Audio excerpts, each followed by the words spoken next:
여러분들이 쓴 반론을 보다 보면 여러분은 A 입장이고 상대방이 B 입장이라고 생각해보죠. 그러면 B 입장의 사람들은 다 바보들 같아. 논리도 없어. 무대뽀야. 이게 뭐냐 이거예요.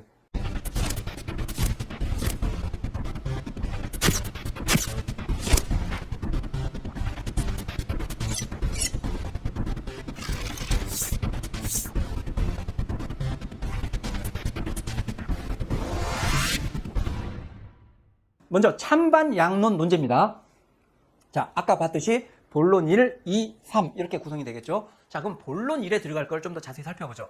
자, 자기 입장 및 논리 이걸 쓸 때는 어떤 걸 더 신경 쓰시냐면 내 입장을 명확히 표현해 주란 얘기입니다. 많은 분들을 보다 보면 여기서 논의가 전개되는데 이게 지금 내가 반박할 의견인지 아니면 나의 의견인지 또는 이 사람이 어떤 입장인지 명료하지 않게 이 본론에 들어갔는데 그걸 알 수가 없는 경우가 있어요.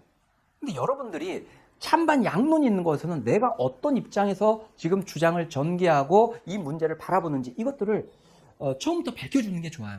이걸 안 해주면은 결국 끝까지 읽기 전에 알 수 없다는 얘기거든요. 그러니까 혼란스러워요.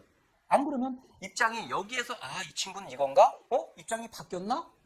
그것도 아니고 다시 이건가? 굉장히 혼란스러워진다는 얘기죠. 그래서 분명하게 내 입장을 밝히면서 그러니까 뭐 나는 이런 입장이다가 아니라 글을 읽으면서 이 친구는 이런 입장이구나를 느낄 수 있게 표현해 주라는 얘기죠.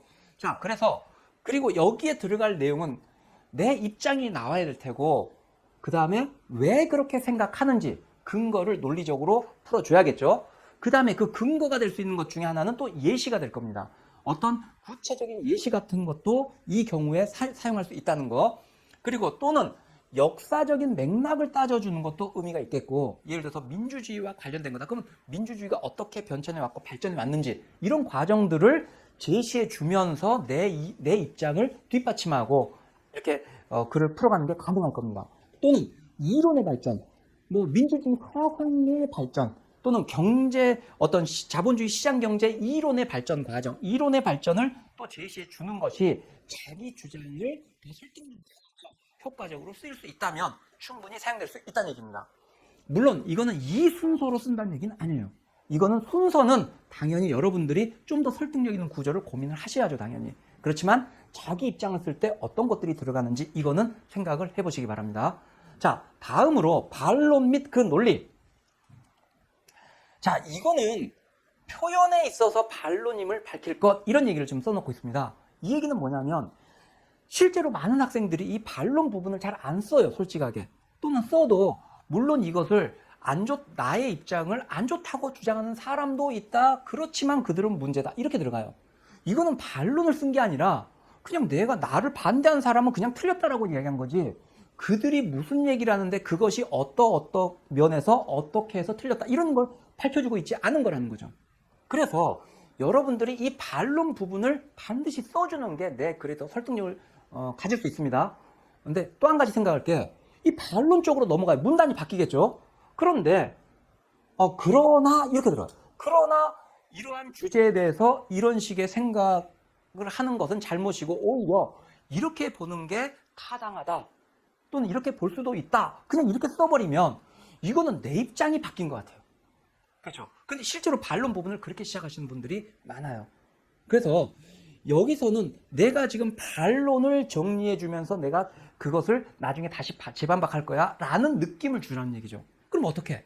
그러나 이러한 주제에 대해서 어떤 측면을 들어서 이것이 나와 다른 B의 입장이 더 타당하다고 주장하는 사람들도 있다. 뭐 이렇게 들어간다든지.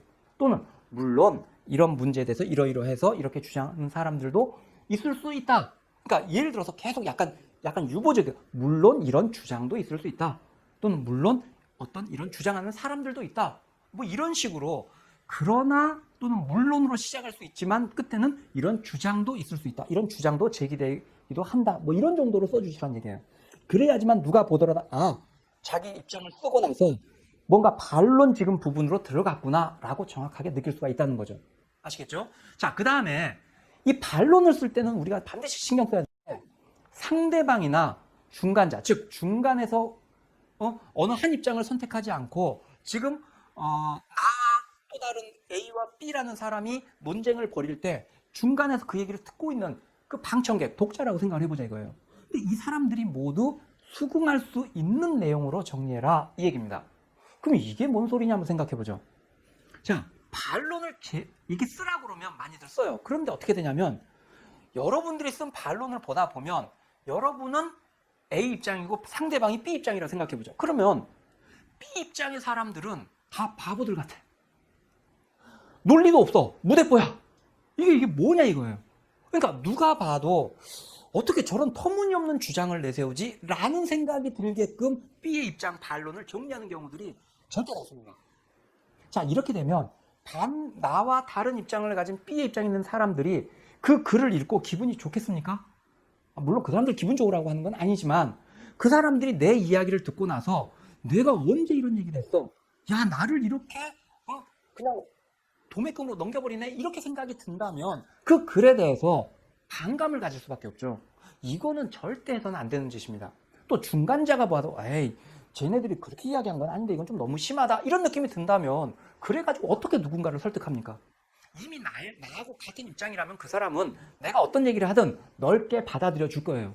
그러나 결국 내가 설득한다는 것은 나와 입장이 다르거나 또는 입장이 없는 사람들을 설득하려는 거 아닙니까? 그런 면에서 이 반론의 내용을 최대한 충실하게 정리를 해주라는 얘기예요. 그걸 듣는 사람이 진짜 이런 얘기, 그렇지, 쟤들도 이런 얘기 하는데? 라고 느끼게끔 해주고, 반대쪽 사람이, 그래, 맞아, 나는 그런 생각이야. 근데 너 앞에서 이야기한 거보다 나는 이렇게 생각하는데, 난 이렇게 맞아. 그래, 내가 그렇게 생각해. 근데 너 이걸 어떻게 하려고? 이런 식으로 내 글을 읽어나가게 해줘야 된다는 얘기예요. 아시겠죠? 그랬을 때, 그걸 재반박을 제대로만 해낸다면, 그러면 훨씬 더 설득력이 높아지는 거죠. 물론, 여기서 한 가지 조심해야 될 것은, 이거를 상대방의 입장을 그 핵심적인 걸 제대로 정리를 해줘야 돼요. 근데 이걸 너무 신경 쓰다가 너무 퍼펙트하게 정리해. 그래서 재반박하려다 보니까 어떻게 해야 될지 모르겠어. 그래서 어쨌든 내가 맞다 이렇게 쓴다. 이거는 절대 안 되죠. 그러니까 여러분들이 이거는 물론 정확하게 쓰지만 내가 재반박할 수 있을 정도로 정리해야 됩니다. 너무 퍼펙트하게 정리해가지고 내가 재반박을 할 수 없다. 이거는 당연히 안 되겠죠. 그러니까 내가 반박할 수 있지만 그것이 터무니없는 게 아니라 그 반대쪽의 입장과 근거들, 논리가 그래도 정확하게 나올 수 있게 해주라는 얘기입니다. 아시겠죠? 자, 그 다음에 그래서 여기서는 상대 주장과 논리, 예시 이런 부분이 들어가겠죠. 자, 그 다음에 마지막으로 한 가지 더 생각해 보면 자, 제가 3단 구성한다고 했어요. 그러니까 이렇게 하다 보니까 선생님 그러면 이 길이조차 동일하게 셋 다 가나요? 당연히 아닙니다. 실제 이것은 내용적으로 세 부분으로 구분된다는 얘기지 길이가 똑같다는 얘기는 아닙니다. 한번 여러분이 생각해 보시죠. 이 세 부분 중에서 가장 짧다면 어디가 제일 짧을까요? 그렇죠. 이 부분이겠죠. 반론 부분이 당연히 제일 짧겠죠. 왜? 이건 내 입장을 쓰는 것들이고 이거는 반대쪽 입장을 정리하는 거니까 이 부분이 가장 짧을 수 있겠죠. 그러나 이 부분이 내용적으로 봤을 때는 크게 한 부분을 차지한다. 이걸 생각해 주시라는 얘기입니다. 자, 다음으로 우리가 생각해야 될 게 재반박 및 논시 이 부분을 생각해 보죠. 이 부분은 여러분이 생각하는 창의성을 발휘하는 부분이다. 자, 이때 창의성에 대해 조금만 생각해 보죠. 창의성이라는 것은 흔히 일부에서는 기발하고 뭔가 참신하다는 얘기에서 그 독특하고 기발한 걸 자꾸 떠올리는 분들이 있어요. 근데 기발한 거, 엉뚱한 걸 이야기하는 게 아닙니다. 그 주제에 대한 깊이 있는 이해를 통해서 논의를 심화시켜낼 수 있을 때 그것이 창의적이다라고 이야기를 하는 겁니다. 그걸 충분히 알고 있어. 그래서 더 한 번 더 생각해 보니까 그럴 때는 다른 분야하고 이것들을 좀 연결을 시킬 수 있다든지 이렇게 될 때 좀 더 창의적인 논의가 가능해진다는 얘기입니다. 자, 그 다음에 본론 일의 단순 반복 금지다. 이 얘기는 뭐냐?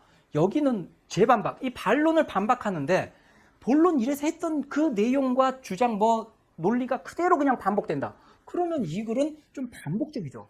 그러니까 그게 아니라 창의성 발휘. 이 얘기는 뭐냐? 그 주제나 쟁점에 대해서 내 이해가 더 심화되고 그래서 더 심도 있는 논의가 전개된다. 더 본질적으로 더 깊이 있게 따지고 들어가서 그 더 원리적으로 이게 맞다는 거를 내 입장이 맞다는 걸 밝혀주는 게 돼야 된다는 얘기입니다. 자, 이렇게 찬반 양론 논제일 경우 어떻게 하는지를 살펴봤습니다. 여러분의 구독과 좋아요는 제가 영상을 제작하는 데 큰 힘이 됩니다.